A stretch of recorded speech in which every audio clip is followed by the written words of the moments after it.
Menyatakan cinta di depan publik depan itu bukan aib. Kenapa? Beliau mengatakan ajabani rabbi fa ahsana ta'jibi. Tapi Rasul menyapa semua, ya ayuhan nas, wahai seluruh manusia. Kemudian afsyus salam, kata Rasulullah. Tebarkan salam, tebarkan kedamaian. Rasulullah sallallahu alaihi wasallam, ya Allah, cinta tidak bisa dipaksa. Cinta dipaksa itu pernikahan Siti Nurbaya.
Assalamualaikum warahmatullahi wabarakatuh. Bismillahirrahmanirrahim. Alhamdulillahirrabbilalamin. Assalatu wassalamu ala asrafil anbiya wal mursalin Sayyidina wa maulana wa habibina Muhammadin wa ala alihi wa sahbihi ajmain, amma ba'du.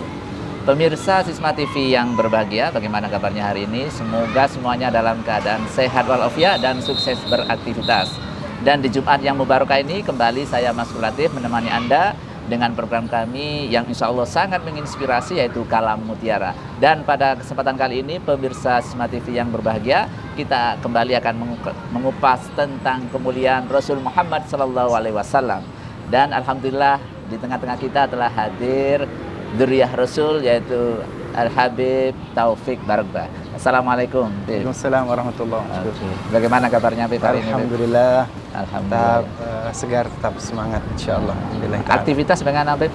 Aktivitas terus berjalan. Terus berjalan ya. Karena hidup terus berjalan, maka aktivitas harus terus berjalan. Mudah-mudahan ini kembali normal lagi ya, insya Allah pandemi mudah-mudahan. Alhamdulillah, insya Allah bismillah ta'ala. Kalau hati positif, pikiran positif, hidup akan positif juga. Oke. Baik Habib, sekarang kita akan kembali nih membincangkan tentang sosok yang sangat mulia di sisi Allah, yaitu Rasul Muhammad SAW. Kebetulan bulan ini bulan Rabiul Awal, Habib ya. Rabiul Awal. Oke. Menurut Habib ini, bagaimana sih sosok Rasul Muhammad SAW ini? Masya Allah, ini pertanyaan tidak mudah untuk dijawab. Iya. Bagaimana mungkin saya akan menjawab tentang sosok Rasul Sallallahu Alaihi Wasallam kalau para ulama terdahulu mereka mengatakan anta syamsun, anta badrun, anta nur fauqa kullin. Engkau adalah matahari, engkau adalah rembulan, engkau adalah cahaya di atas cahaya. Kita semua melihat matahari, merasakan, tapi tidak akan pernah melihat dengan pasti. Rembulan masih bisa dipandang dan dilihat, tapi cahaya di atas cahaya, ya kadang-kadang kita yang sudah menikmati hangatnya matahari tidak menyadari. Rasul Sallallahu Alaihi Wasallam, kalimat yang paling mudah adalah rahmatan lil alamin. Rahmatan lil alamin. Kasih sayang Allah Subhanahu wa taala kepada seluruh alam semesta. Tetapi kasih sayang itu ya itulah manusia. Mendapatkan karunia kasih sayang, diberikan panas, diberikan matahari, diberikan udara, diberikan hujan. Kalau tidak bisa menyadari dan menerima dengan positif, maka seakan-akan hilang begitu saja. Kira-kira itulah Rasulullah Sallallahu Alaihi Wasallam yang sudah bisa menyadari, dia akan menghargai sinar matahari, akan menghargai udara, akan menghargai hujan, akan menghargai alam semesta bagi orang yang tahu nilainya nature ini. Subhanallah ya. Nggak ada kata yang dapat mengungkapkan Bib ya tentang diutusnya ini. Berarti Allah Subhanahu wa taala mengutus Rasul Muhammad sallallahu alaihi wasallam. Ini kan Rasul yang terakhir ini, Beb, ya. Ini sebenarnya apa dibalik diutusnya Rasul Muhammad sallallahu alaihi wasallam ini, Beb? Baik. Beliau khatamul anbiya wal mursalin. Nabi pamungkas, penyempurna bagi para nabi dan para rasul terdahulu. Oke. Yang perlu kita pahami bahwa tidak bisa dipisahkan bahwa Rasulullah juga bagian integral ya. Iya, iya. Jadi holistik. Iya, iya. Semenjak zaman Nabi Allah Adam sampai zaman Rasulullah Sallallahu Alaihi Wasallam. Memang Allah Taala menata puzzle ini. Dan Rasulullah adalah pamungkas, penutupnya, penyempurna. Ya. Inilah Rasulullah Sallallahu Alaihi Wasallam. Maka kalau pengen sempurna, maka ikutilah Rasulullah Sallallahu Alaihi Wasallam karena beliau adalah yang menyempurnakan semua. Oke. Lalu penyempurna dalam hal apa ini? Di dunia sampai akhirat. Kan ada salah satu hadis kalau nggak salah ini ya. Innama bu'istu liutammima makarimal akhlak. Kenapa ini menjadi yang utama? Ya. Rasulullah Sallallahu Alaihi Wasallam pernah bersabda, innama sungguh aku ini bu'istu diutus liutammima untuk menyempurnakan makarimal akhlak, akhlak-akhlak yang mulia. Artinya pada dasarnya manusia punya akhlak. Pada dasarnya manusia punya attitude, ya, potensi akhlak, punya potensi. Nah, kemudian tergantung masing-masing mengembangkan potensinya. Rasulullah Sallallahu Alaihi Wasallam diutus untuk menyempurnakan, menjadi role model untuk akhlak yang terbaik. Untuk manusia dalam bidang akhlak, maka Rasulullah adalah role modelnya. Attitude yang terbaik itu Rasulullah Sallallahu Alaihi Wasallam. Karena ya miris ya zaman modern, zaman teknologi informasi, karena terkadang kemampuan finansial, kemampuan akademik tidak berbanding sejajar dengan moralitas. Ternyata yang mahal, yang berharga itu moral, akhlak. Lalu adakah akhlak-akhlak manusia pada zaman Rasul ini, Beb, sehingga akhlak mungkin yang kurang baik sehingga Rasul harus menyempurnakan akhlak mereka ini, Beb? Contoh kecil ya. Iya. Di masa jahiliyah pra-Islam, orang-orang jahiliyah itu dengan tega mengubur putri mereka hidup-hidup. Hidup-hidup itu. Ya. Ini yang bahkan pernah dilakukan oleh Umar ibn al-Khattab. Tapi sebelum masuk Islam. Sebelum beliau memeluk agama Islam tentunya. Okay. Beliau punya anak. Artinya istri Umar bin Khattab melahirkan. Ternyata putri. Kemudian sang ibunda khawatir ini si putri akan dieksekusi, diberikan pakaian dan dandan laki-laki. Sampai bertambah usia, sampai usia 2-3 tahun, 4 tahun, kemudian berjalan dengan Umar bin Khattab. Karena dianggap ini putra, anak laki-laki. Karena didandani putra. Didandani putra, iya. Memang tradisinya di sana sebelumnya gitu, tapi kalau punya anak putri malu terus itu tradisi. Kalimat malu gitu ya. Kalimat malu ini yang kita kadang tidak paham filosofinya. Kenapa sih mereka menguburkan putri mereka? Karena ketika terjadi perang antar kabilah, yang kalah akan tertawan. Laki-laki tertawan, bisa dieksekusi, bisa dijadikan hamba sahaya. Perempuan-perempuan yang kalah tertawan, maka yang masuk akal saat itu dijual sebagai hamba sahaya atau dijadikan hamba sahaya di milik pribadi. Masalah ketika dia membawa nama besar dari suatu kabilah, tapi kemudian dijual di pasar, memakai nama besar suatu keluarga, tapi kemudian dipekerjakan dalam dunia prostitusi. akan mencoreng jadi aib besar bagi seluruh kabilah. Maka mereka mengeksekusi putri mereka, khawatir nanti terjadi perang akan menjadi aib ketika dijual di pasar budak atau dipekerjakan di mempermalukan prostitusi, kabilahnya istilahnya. Jadi mereka menjaga kehormatan dan kemuliaan nama keluarga. Dan itu sudah terbiasa waktu sebelum di masa jahiliyah memang. Seperti itu. Okay. Tapi mohon maaf, kalau kita lihat sejarah kaum wanita, kaum perempuan di seluruh peradaban manusia tidak jauh berbeda. Iya. Baru Rasul datang ini. Rasulullah datang, maka al-jannatu tahta aqdamil ummah. Surga itu di bawah telapak kaki perempuan gitu ya. Oh iya. Kan beda sekali ya. Iya. Perlakuan peradaban manusia terhadap kaum perempuan dengan ketika ada Rasulullah Sallallahu Alaihi Wasallam. Okay. Surga itu di bawah telapak kaki. Itu salah satu yang disempurnakan Rasul Muhammad SAW. Padahal banyak lagi ya hal-hal yang contoh lain. Oke. Khairukum li ahlihi. Sebaik-baik kalian adalah yang paling baik bersikap terhadap keluarganya. Di depan publik, di depan kamera, di media sosial bisa tampil hebat, sempurna. Tapi yang tahu segala aib kekurangan kartu asnya adalah yang di dalam rumah. Maka kalau di rumah sudah dihormati, dimuliakan oleh istrinya, dimuliakan oleh anak istri keluarganya, artinya memang dia orang yang mulia. Karena orang yang paling tahu adalah keluarganya sendiri. Yang tahu luar dalamnya ya di keluarga ini, Beb ya. Nah, betul. Kadang-kadang kan di depan publik hebat, tapi di rumah nggak berani, dibentak sama istrinya diem. Ingat ceritanya Umar ini Beb ya, sahabat Umar.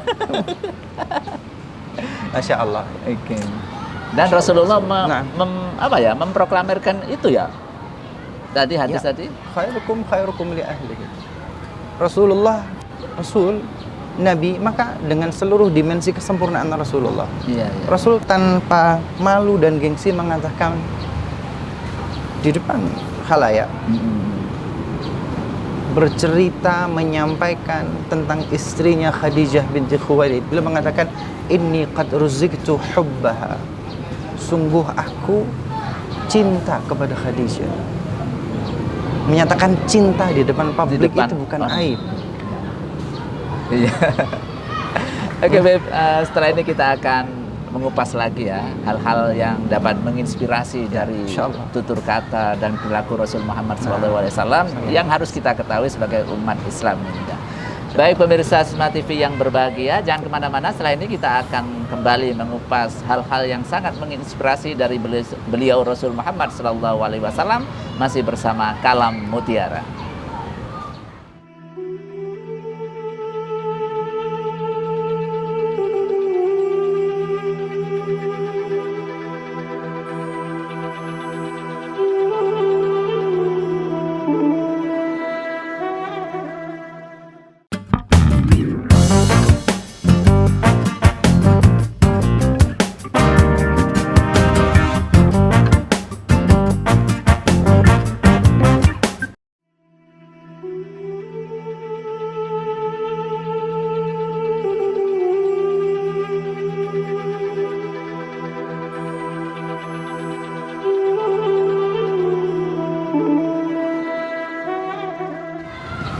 Baik pemirsa Smart TV yang berbahagia, kembali lagi bersama Kalam Mutiara pada Jumat kali ini. Sekali lagi kita akan membahas tentang sesuatu, dan memang ini Allah telah mengabarkan bahwa pada diri Rasul Muhammad SAW ini penuh inspirasi yang baik bagi kita umat Islam tentunya.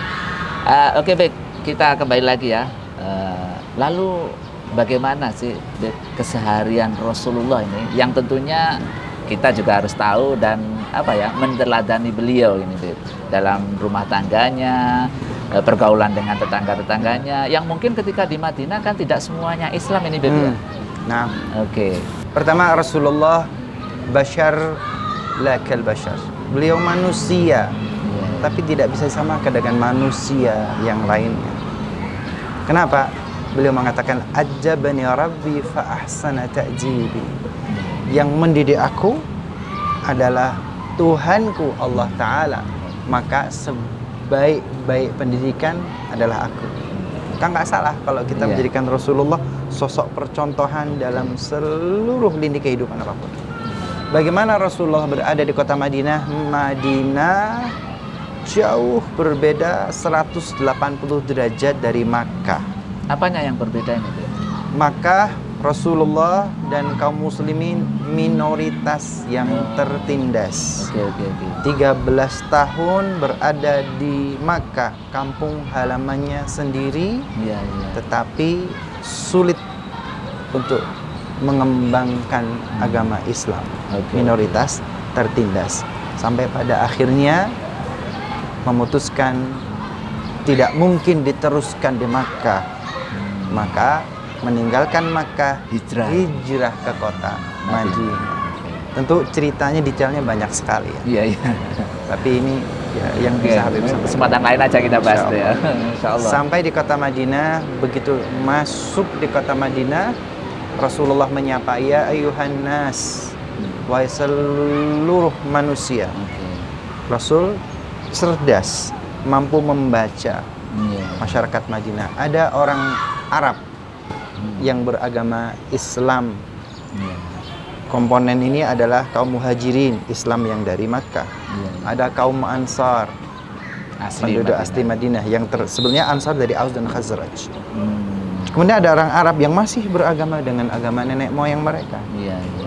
Ada juga Bani Israel, bangsa Israel, beragama Yahudi, beragama Nasrani, berkitabkan Taurat dan Injil. Berarti sama dengan Indonesia ya? Ini Bhinneka Tunggal Ika. Bhinneka Tunggal Ika. Oke. Rasnya beda, agama juga. Agama beda, tradisi beda. Tapi Rasul menyapa semua, ya ayuhan nas, wahai seluruh manusia. Kemudian afsyus salam, kata Rasulullah. Tebarkan salam, tebarkan kedamaian. Kemudian wa at'imut ta'am, berbagi makanan. Walaupun beda agama, beda nanti kue ekonomi nggak bisa dikuasai sendiri.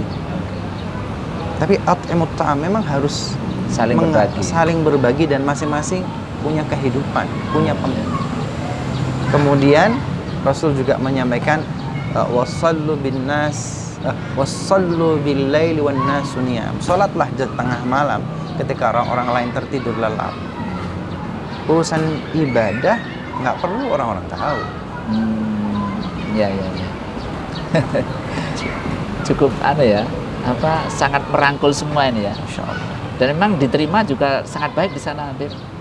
Diterima oleh terutama orang Ansar gegap gembita menyambut kedatangan Rasulullah. Kaum Muhajirin diterima dan mereka dijadikan saudara dalam agama.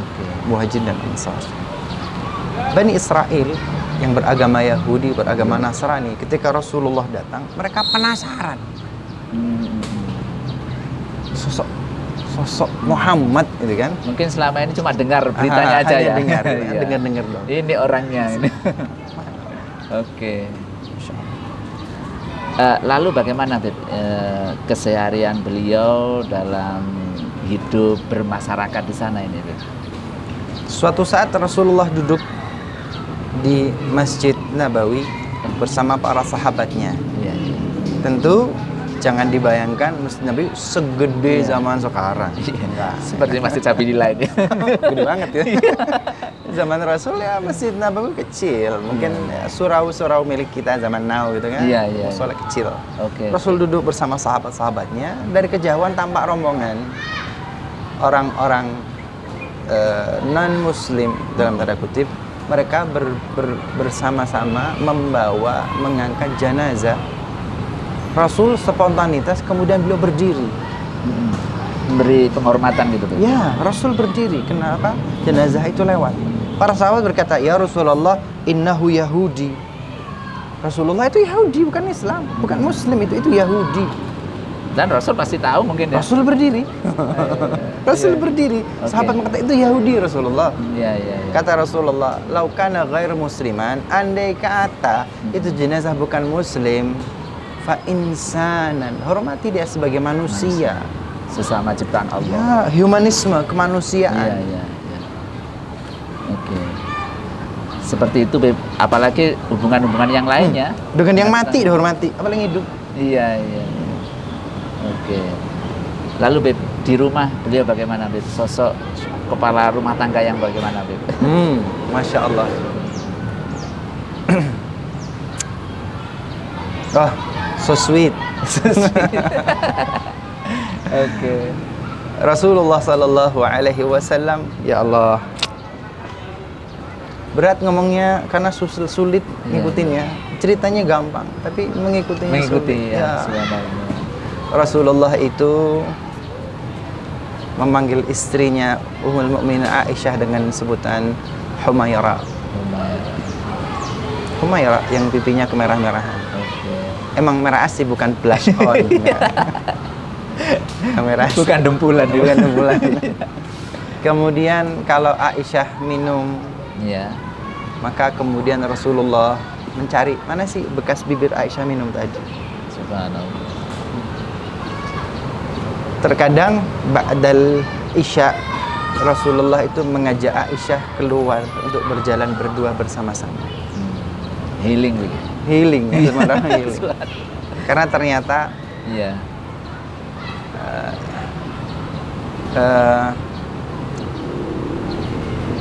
butuh seseorang diajak bicara. Intinya teman ngobrol, cerita. PR bagi para suami. Iya, Beb. Kalau kadang sibuk kerja cari uang, nggak sempat ngobrol sama nggak sempat istri. ngobrol. Atau kalau pulang ke rumah diobrolin, rasanya aduh, Sudah udah capek capek diobrolin banyak gitu kan. Tapi sebetulnya perempuan butuh itu. Butuh mencurahkan isi hatinya. Paling nggak didengarkan gitu Ya, ya. didengarkan. Nggak mesti solusi, dengerin aja. Oke. Karena kalau dikasih solusi juga Milih-milih solusinya.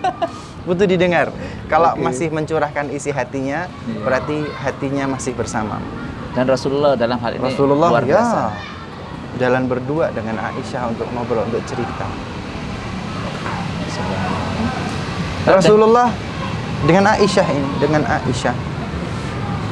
Qiyamul Lail, tahajud. Rasulullah SAW melaksanakan Qiyamul Lail, tahajud. Maka Aisyah itu dengan sengaja tidurnya di hadapan Rasulullah SAW. Rasulullah sujud, maka kita akan sujud ghamazaha, disentuh kakinya biar minggir dulu mau sujud. Kadang kita marah, ini ibadah diganggu, gitu kan? Iya. Ini mau ibadah nih, gitu kan? Tapi ternyata bentuk kemanjaan itu menggoda. Itu Aisyah dengan Rasulullah. Terkadang Rasulullah SAW juga dengan Aisyah mandi dalam satu tempat, satu bak. So sweet sekali. Subhanallah. Jadi kalau ada yang mengatakan itu kan dulu ketika masa-masa awal pernikahan, saya katakan enggak, karena Rasulullah itu usia 25 tahun menikah dengan Khadijah, berumah tangga dengan Khadijah selama 25 tahun. Umur 50 tahun Rasulullah umur 50 tahun, Khadijah wafat meninggal dunia. Beberapa tahun setelahnya menikah dengan Aisyah di kota Makkah. Hanya akad nikah saja. Setelah hijrah di Madinah baru Rasulullah berumah tangga. Paling tidak usia itu 55-an. 55 itu seperti pemuda Rasulullah. Itu dengan istri tercintanya, Bu. Kemudian dari putra-putrinya gimana, Bu? Adapun putra-putri, Rasulullah kehilangan putranya. Semua. Ketika mereka para putra itu kecil. Contoh, Al-Qasim umur 1 tahunan balita meninggal dunia. Kemudian Abdullah juga balita meninggal dunia. Kemudian putri-putri hidup hingga remaja dan berumah tangga. Ummu Kulthum, Zainab, Ruqayyah, Fatimah. Keempatnya tumbuh remaja dewasa, menikah berumah tangga dan punya anak keturunan. Setelah itu umur 58 tahun kira-kira Rasulullah berusia 58 tahun punya putra Ibrahim dari Maryah Al-Qibtiyah, tapi juga wafat meninggal dunia. Rasul memandikan putranya Ibrahim, dikafani sendiri, disolati sendiri, dan dibawa sendiri, dikuburkan sendiri sambil berderai air mata nangis. Manusia habis. Ya, Manusiawi maka manusia gitu kan. Perasaannya. Iya. Maka Umar mengatakan, ya Rasulullah, atabki ala Ibrahim. Ya Rasulullah, apakah kau menangisi Ibrahim? Mungkin ingin mengatakan, kau tuh nabi, rasul, Kok nangis percontohan, gitu. kok nangis gitu. Iya, iya. Menangisi Ibrahim. Kata Rasulullah sallallahu alaihi wasallam, innal aina la tadma. Berlinangan air mata, wal qalba la yahzan. Hati serasa hancur dan sedih. Wala naqul bi alsinatana illa ma yurdi rabbana. Tapi lisan tak pernah terucap kecuali yang membuat Allah Ta'ala ridho. Jadi walaupun nangis tetap ridho ini ya dari Allah semua. Sedih kan wajar manusia, Iya. tapi ridho. Lisan nggak ada yang kecuali buat Allah Ta'ala. Luar biasa. Masya Allah. Terhadap Fatimah juga demikian kasih sayangnya Beb ya. Satu, ini yang mungkin perlu kita pahami juga. Kita mungkin membaca sejarah, membaca sejarah, mendengar cerita, berusaha mengikuti suri tauladan ittiba'us sunnah. Tetapi belum tentu hati dan jiwa merasakan seperti Rasulullah. Bahasa kita sudah satu frekuensi dengan Rasulullah nggak sih? Ketika Rasulullah sedih, kita ngerasain sedih nggak? Ketika Rasulullah bahagia, kita ngerasa bahagia nggak? Atau cuman ngebaca hadis, denger aja Rasulullah senang, Rasulullah sedih, tapi hatinya biasa aja. Belum tentu. Itu yang sulit. Menyatukan frekuensi dengan Rasulullah itu yang tidak mudah. Padahal kenapa sih sejarah begitu panjang dan ulama menyampaikan dengan detail? Nggak sekedar dongeng dan cerita.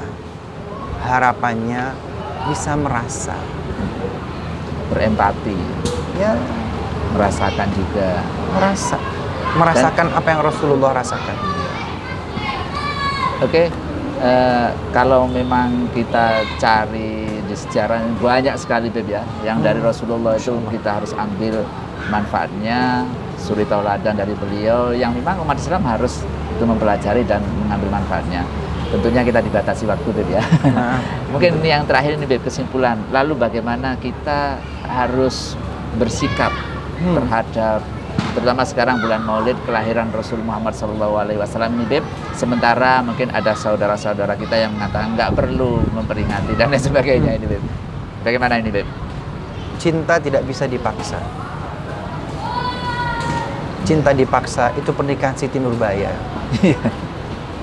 Cinta nggak bisa dipaksa. Kalau kita cinta, maka hati akan lebih sensitif, baper, perasaan. Iya. Kalau lagi cinta tuh bawaannya pengen nyanyi aja lagu-lagu tentang cinta. Iya, kasmaran gitu. Kasmaran, ya. Iya. Tapi kalau lagi patah hati, ya sama, nyanyi tapi judul-judul yang patah hati. Yang sesungguhnya, yang melo ya, Iya. melo. Ya sebetulnya maulid, qasidah, puja-puji itu adalah ungkapan rasa cinta. Orang cinta pasti lebay kok. Iya. Berlebihan kok. Iya. Lautan ku seberangi, gunung kan ku daki. Lebay. Iya. Tapi cinta.